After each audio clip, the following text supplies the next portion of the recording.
વિશ્વ હિન્દુ પરિષદ ખેડબ્રહ્મા દ્વારા રામનવમીની ભવ્ય શોભાયાત્રા યોજાઈ। 500થી વધુ વર્ષોથી તપસ્યા બાદ અયોધ્યામાં ભગવાન શ્રી રામચંદ્રજીની ભવ્યાતિ ભવ્ય પ્રાણ પ્રતિષ્ઠા થયા બાદ ભારતભરમાં લોકોમાં ખૂબ ઉત્સાહ જોવા મળે છે। સમગ્ર ભારત રામમય બની ગયું છે।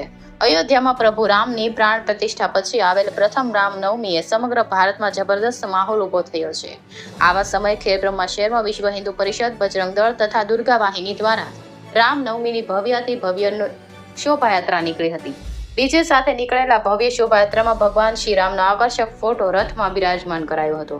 આ શોભાયાત્રામાં ખૂબ જ મોટી સંખ્યામાં રામ ભક્તો બાઇકો પર કેસરી ઝંડાઓ લઈને આવ્યા હતા અને જય શ્રી રામના નારા સાથે સમગ્ર ખેડબ્રહ્મા રામમય બની ગયું હતું। આ શોભાયાત્રા સાંજે 4 વાગ્યે ખેડબ્રહ્મા સ્થિત અંબિકા માતાજી મંદિરેથી શરૂ થઈને બ્રહ્માજી ચોક, નાનાપુર પર થઈ KT high school, Vasna road, Sheetal ચોક, રેલવે સ્ટેશન ચોક, સરદાર ચોક, પેટ્રોલ થઈને પટેલ સોસાયટી થઈ નવી ચોપરપુર સ્થિત ઓમકારેશ્વર મંદિરે સમાપન થયું હતું। કાર્યક્રમને અંતે સૌને મહાપ્રસાદ અપાયો હતો। India 24 news reporter Jayesh Thakur साथी शैलेश पटेल, जिला चीफ ब्यूरो, साबरकांठा।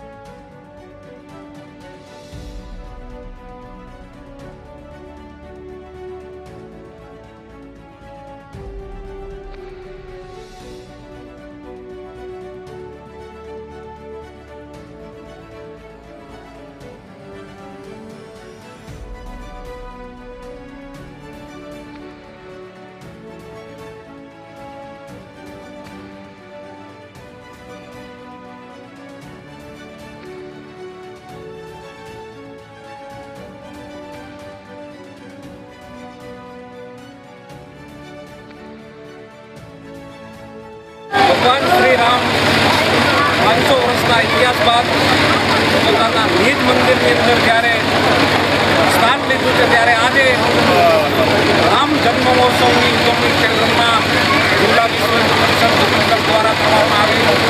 ખેડબ્રહ્મા તાલુકાના તમામ વિસ્તારના ગામોના લગ્ન કરતા કાર્યકર્તાઓએ સવારે ખેડબ્રહ્મા મંદિર, માતાજી મંદિરથી આ યાત્રાનો પ્રારંભ થયો અને અત્યારે મહાદેવના મંદિરે તેનું સમાપન કરવામાં આવ્યું છે।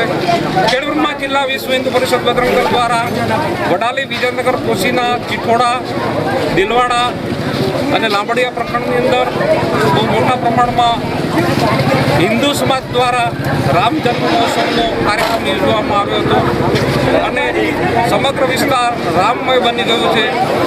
ત્યારે ફરી ભગવાન શ્રી રામ આવતા સમયમાં નિજ મંદિર પૂર્ણ થઈ જાય તેવી તમામ લોકોએ પ્રાર્થના કરી છે।